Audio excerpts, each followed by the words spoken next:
Salut Elisabeth, comment ça va? Ça va. On est sur le toit du Palais Freedom avec une vue incroyable. C'est super. Ouais. Qu'est-ce que tu penses de cette villa? Oh bah c'est sympa, c'est très sympa. C'est vrai que le cadre est très beau. Donc c'est chaleureux et puis ça fait du bien d'avoir un peu de chaleur et de soleil. Oui, c'est vrai. L'hiver arrive en France, donc... Ah oui. Alors dis-moi un petit peu, on est à l'avant-dernier jour du Mastermind. Comment est-ce que tu te sens? Comment te sens-tu? En fait, du coup, je commence à stresser de partir. Je vais être livrée à moi-même et c'est vrai que cette ambiance, cette énergie, cette dynamique, j'essaye de boire chaque instant. Tu vois, je bois vraiment chaque instant pour vraiment bien graver tout ça dans ma mémoire. Et puis après, essayer d'appliquer, bien sûr, en rentrant. Hein. Il va falloir appliquer et bosser, mais je suis prête, il n'y a aucun souci. D'accord, du coup, c'est ton premier mastermind? Ah bah oui. J'imagine que tu es venu avec peut-être des pensées limitantes, peut-être certains blocages. Oui, bien sûr. Comment tu as fait face à ça pendant ce mastermind? Avec l'aide des coachs, hein, bien sûr. C'est vrai que la première partie, sur vraiment axée sur le mastermind, de se remettre en question, de déballer, en fait, se mettre, comme vous disiez au début, se mettre à nu. Je me suis mise à nu devant Ben. Désolée chérie, hein, mais c'est juste, c'est juste une image. Et en fait, il m'a permis de prendre conscience je dirais, de gros défauts que j'avais et qui en effet me pourrissaient la vie au quotidien. Et du coup, une fois évacué ça, une fois réglé ça, quand je vais rentrer bien sûr, parce qu'il va falloir que je règle aussi 2-3 petites choses avec la famille et les proches, eh bien oui, on a l'esprit plus libre pour pouvoir cette fois-ci endosser la nouvelle identité d'auto-entrepreneur et d'y aller quoi. Même pas auto-entrepreneur, non pardon, je suis pas auto-entrepreneur, je suis entrepreneur. Entrepreneur, tout à fait. Entrepreneuse. Entrepreneuse. Plutôt. Du coup, super. Et tu parlais des coachs justement. Je sais que vous avez l'habitude de nous voir derrière les écrans pendant les coachings. Comment ça s'est passé la rencontre? J'étais assez intimidée quand vous êtes arrivé à l'aéroport nous chercher. Et puis au fur et à mesure, avec le temps qu'on vient de passer ensemble, c'est comment dire? En fait, vous étiez des vedettes pour moi.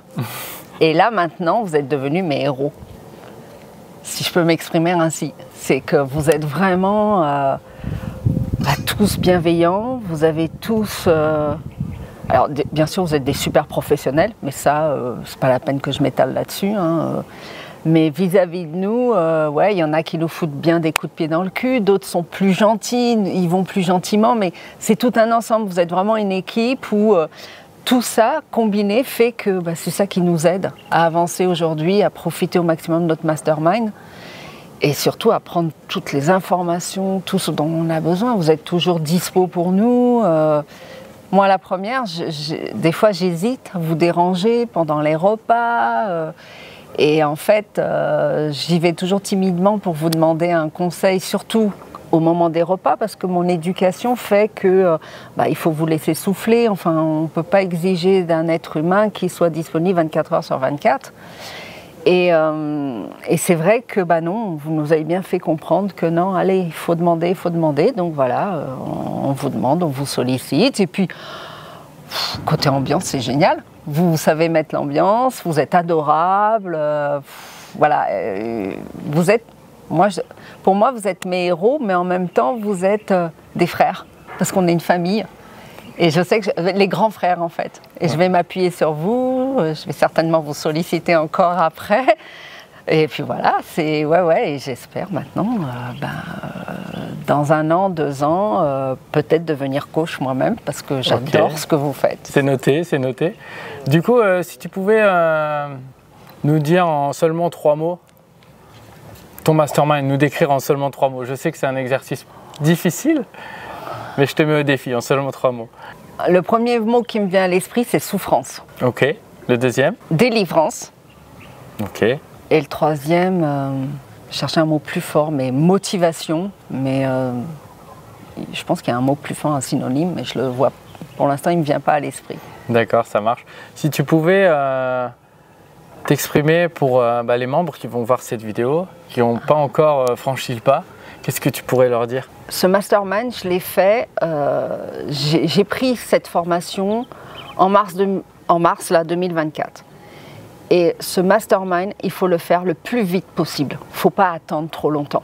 Si jamais il y en a un qui arrive, même un mois après que vous ayez démarré la formation, il faut investir, il faut y aller. Parce qu'en fait, je me suis rendu compte que j'ai perdu beaucoup de temps entre le moment où j'ai commencé toute seule devant mon écran à écouter les coachings, les formations, et aujourd'hui. Et il y a plein de choses où tout de suite, il y a les déclics. En fait, on est ici, on a plein de déclics et plein de, de bonnes méthodes qu'on nous donne. Et pour moi, j'en suis même certaine, c'est qu'à partir de demain, dès que je vais arrêter le mastermind, je vais aller beaucoup plus vite. Et je serai enfin libre beaucoup plus vite.